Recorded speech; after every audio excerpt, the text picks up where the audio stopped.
이제 이 차는 제 차입니다. 제가 처음에 이 차를 왜 사게 됐냐면요. 야, 차를 뭐를 살까? 차는 하차감이지. 아, 저 차 너무 예쁘다. 옆에서 저를 이제 펌프질을 하기 시작합니다. 돈은 벌면 된다. 우리 사업자 통장에 돈이 0원이에요. 나는 사기꾼의 길로 가게 되는 거죠. 예, 여러분 안녕하십니까? 오늘은 즐거운 일요일입니다. 여러분들은 일요일 날을 어떻게 보내시나요? 저는 집에 스탠드랑 가구를 살 것들이 있어서 아침 일찍 이케아를 갔다 왔고요. 지금은 잠시 저의 사무실이 보이는 주차장에서 영상을 찍습니다. 제가 오늘 여러분들과 나눌 이야기는요, 제 차 자랑을 좀 하려고 합니다. 변호사의 차라는 영상에서 제가 타고 다니는 차에 대해서 설명을 드렸었는데, 그때는 제 차가 아니었고요. 그때는 이제 리스 회사 차였고, 이제 이 차는 제 차입니다. 이제부터 이 차는 제 겁니다. 3년간의 긴 여정이 끝나고 드디어 2022년 11월부로 이 차의 소유권자가 제가 됐습니다. 그 자랑도 할 겸 이 차에 얽힌 이야기를 여러분들에게 드리고자 합니다. 먼저 이 차는요, 벤츠고요. 모델명이요, 벤츠 CLS 450입니다. 그리고 이게 뭐 AMG, 여기 바닥에 AMG라고 써있긴 한데요, 그건 AMG 라인은 아닌 것 같은데 소개를 보면 또 AMG 같기도 하고 그렇습니다. 예. 제가 처음에 이 차를 왜 사게 됐냐면요, 변호사 개업을 하면서 변호사 사무소를 오픈을 하면서 이제 아는 변호사 사무소죠. 그러면서 차가 필요했어요. 제가 타고 다니던 차가 푸조였거든요. 그 당시 푸조 해치백 스타일의 차였는데, 그 차가 사실은 제 차가 아니었고 제 남동생의 차였어요. 그래서 남동생한테 돌려주고 차를 사야 되는데 어떤 차를 살까 하다가, 그때 제가 사고 싶었던 차는요, 볼보 크로스컨트리 V로 시작하나요? 크로스컨트리가 V90, 김혜수 씨가 강구하는 크로스컨트리 V90이죠. S가 승용이죠.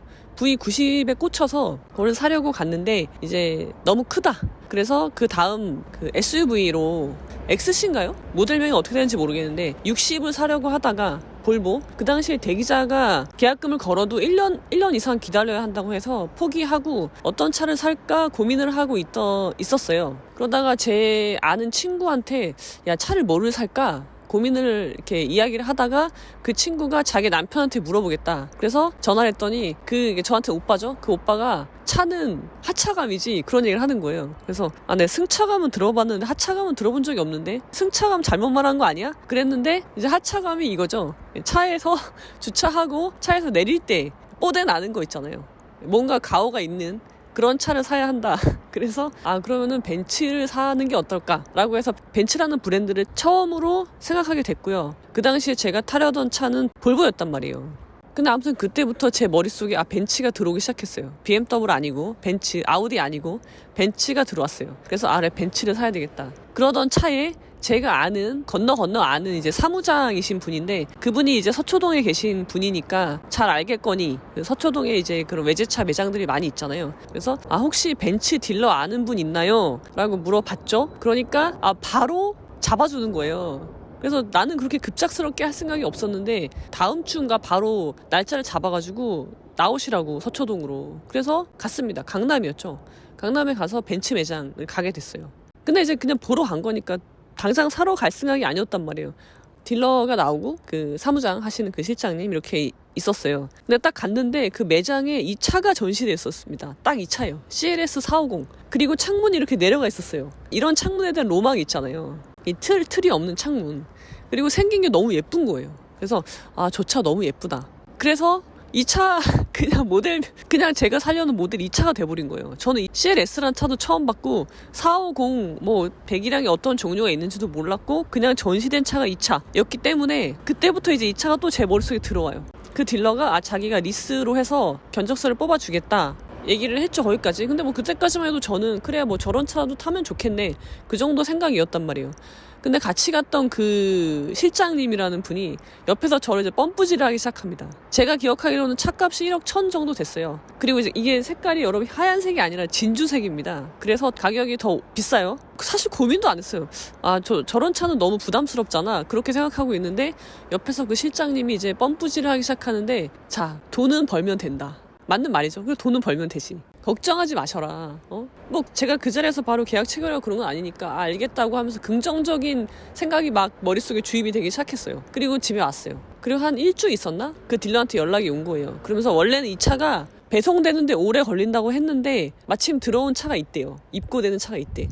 아, 그러냐고. 나는 이렇게 급하게 살 생각이 없는데? 그러면서 그 딜러가 이제 리스료를 얘기해 주는데 3년에 3천만 원, 보통 3천만 원 하잖아요. 선수금을 내고 3년 거치로 매달 250만 원씩 내면 된다는 거예요. 그래서 제가 고민을 했는데, 사실 그때는요, 사업이라는 걸 이제 처음 하다 보니까 월 250만 원의 리스료에 대한 개념이 없었던 거예요. 그래서 우리 차 필요하고, 그래 뭐 돈은 벌면 되지 라는 생각으로 이 차를 이제 덜컥 계약서에 사인을 하게 됩니다. 제가 어떤 거를 원해서 이거를 살 거야 그래서 막 달려간 게 아니라 어떻게 하다 보니까 일이 그렇게 진행이 막 되는 거예요. 운명의 수레바퀴처럼 이 차와 저의 인연일 수도 있고, 아무튼 그렇게 해서 결제가 됐고 계약서 사인을 했고 이제 선수금을 내고 매달 250만 원씩 이제 리스료를 내기 시작한 거죠. 근데 그때 사무직원이 한 명 있었는데요. 회계일을 봐주는 친구인데 그 친구가 저한테 그랬어요. 매달 이제 결산할 때마다, 매월 결산을 할 때마다 저한테 우리 회사가 이렇게 힘든 거는 대표님이 벤츠를 샀기 때문이에요. 그런 얘기를 맨날 들으면서 정말 구박을 받으면서 매달 리스료를 냈습니다. 그러다가 한 번은 직원인 친구가 하루는 소리를 지르는 거예요. 제 옆방인데 옆방에서 소리를 질러서 무슨 일이냐고 그랬더니 큰일 났다고. 우리 사업자 통장에 돈이 0원이에요 라고 얘기를 하는 거예요. 돈이 빵원이에요. 그래가지고 제가 진정해라. 내 개인 돈이 있으니까 내 개인 돈 사업자 계좌에 넣으면 된다 라고 했던 적도 있습니다. 그런 긴 우여곡절 끝에 드디어 3년의 긴 시간이 지나고 이 차가 드디어 제 차가 됐습니다. 그래서 여러분들에게 제가 자랑을 하고 싶어서 이 영상을 찍고 있고요. 제 차가 된 기념으로 여러분들에게 이 차를 한번 소개시켜 드리도록 하겠습니다. 제가 여러분들에게 변호사의 물건에 대한 시리즈로 영상을 올리고 있잖아요. 시계도 했었고요. 그 다음에 차, 변호사 연필 깎기, 변호사의 의자, 그런 것들을 하고 있는데, 뭐 물론 자랑하고 싶은 마음도 있지만 사실은 그것이 다 제가 사고 싶은 것을 제가 노력해서 산다, 그걸 말씀드리고 싶은 거예요. 제가 지금 반지는 빼고 왔는데 변호사의 반지도 할 거거든요. 반지가 사고 싶어. 그럼 어떻게 해요? 반지를 사준 사람을 찾는 게 아니라, 예를 들어서 나한테 반지를 사줄 멋진 남자친구를 만들어야 되겠어. 그리고 거기에 노력을 하는 게 아니라 그냥 내가 그 반지를 살 수 있게 노력하면 되잖아요. 그죠? 그러니까 욕망은 좋은 건데, 저는 계속 여러분들에게 그런 말씀을 드리잖아요. 욕망은 좋은 거예요. 욕망. 근데 그 욕망이 어떻게 발현되는지, 거기서 이제 사람이 차이가 나는 거죠. 군자와 소인이 갈라지는 거죠. 그 욕망을 실현시키기 위해서 나를 자강불식하는 거, 나를 끊임없이 단련시키는 거, 하기 시습했을 때 그 욕망은 나를 성장시키죠. 근데 그 욕망을 다른 사람을 통해서, 다른 사람을 도구로 써서 달성하려고 하면 이제 나는 성장이 아니라 사기꾼이 되는 거죠. 나는 사기꾼의 길로 가게 되는 거죠. 그래서 군자와 소인을 나누는 매우 중요한 점은 뭐냐면, 욕망이 있냐 없냐가 아니라 그 욕망을 어떻게 발현시키느냐, 그 방법에 문제가 있는 거예요. 그 방법에서 갈리는 거예요. 그래서 마치 욕망이 없는 걸 좋은 것처럼 생각하시면 곤란합니다. 욕망이 없으면 내가 살아갈 이유가 없어요. 내가 여기 도 닦으러 온 거 아니잖아요. 여러분, 돌을 닦으려면요 산속으로 가셔야 되죠. 근데 내가 자본주의라는 사회에 살면서 내가 욕망이 없어. 자본주의 사회에서는요, 욕망이 없고 그 욕망을 실현시키기 위해서 노력하지 않는 사람은요 건강한 사람이 아니에요. 그런 사람은요, 나도 발전시킬 수 없지만 사회도 발전시키지 않는 사람이에요. 그래서 저는 여러분들에게 욕망을 가지지 마라, 마음을 비워라, 그런 말씀을 드리기보다는 나의 욕망을 잘 발현시키시는 방법을 찾을 것을 말씀을 드리고 싶습니다. 그리고 그 잘 발현시키는 방법은 무엇이냐? 아류노노죠. 아류노노를 통해서 생각의 힘을 기르고, 생각의 힘이 제일 중요해요. 생각의 힘을 길러야지 내가 어떤 걸 욕망하는지를 알 수가 있어요. 우리는 직관적으로 내가 어떤 사람인지 알 수가 없거든요. 그러면은 끊임없이 나를 탐구해야 돼요. 내가 어떤 사람이지? 나는 뭘 좋아하지? 나한테 뭐가 어울리지? 그런 것조차도요 알 수가 없단 말이에요. 생각을 통해서 그걸 알 수 있는 거예요. 그리고 그런 다음에 이거를 어떻게 해서 내 욕망을 실현시킬 수 있을까? 그 부분도 역시 생각의 힘이 필요한 거예요. 그렇기 때문에 아류노너라는 게 내 욕망을 실현시켜 주지 않죠. 그런데 아류노너는 우리한테 뭘 가르쳐 주느냐? 생각의 힘을 키워준단 말이에요. 뭐에? 어떤 생각의 힘? 사리에 맞게 생각하는 법을 알려준단 말이에요. 그래서 여러분들에게 아류노너를 하실 것을, 나의 욕망에 충실하기 위해서 아류노너를 하실 것을 추천드립니다. 지금 아류노너가 나무 심기죠. 아류노너 나무 심기 뿌리를 하고 있고요. 뿌리가 끝나면 8월 달부터 기둥을 할 겁니다. 기둥이 이제 사리를 세우는 부분인데요. 아류노노 나무 심기에서 제일 중요한 부분이라고 보시면 돼요. 기둥. 많은 분들이 아류노노 나무를 심으시기를 기원 드립니다. 자, 그럼 여러분들의 욕망은 무엇인가요? 그리고 그 욕망을 실현하시기를 진심으로 기원 드립니다. 자, 그럼 여러분 오늘은 여기까지. 제 차를 한번 제가 내부를 소개시켜 드릴게요.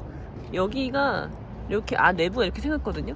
그래서 사실 이 내부 때문에 이 차에 제가 첫눈에 반하게 된 이유이기도 한데요. 보면은 여기가 이제 이렇게 생겼잖아요. 이게 되게 예쁘더라고요. 밤에 앰비언트가 들어오면 더 멋있거든요. 불빛. 그래서 이렇게 옆에도 이렇게 멋있게 되어 있고요. 제 자리가 좀 지저분한데 이렇게 되어 있고, 위에 창문 이렇게 열리고요. 여기도 이제 이렇게 옆에 창문이 이렇게 열리면 너무 멋있지 않나요? 하차감은 정말 좋은 차인 것 같습니다. 그리고 차에 이렇게 싣고 다니고 있고요. 오늘 이제 이케아를 갔다 와서 지금 가서 아이들 이걸 줘야 되는데요. 샌드위치라는 거 좀 사왔고요.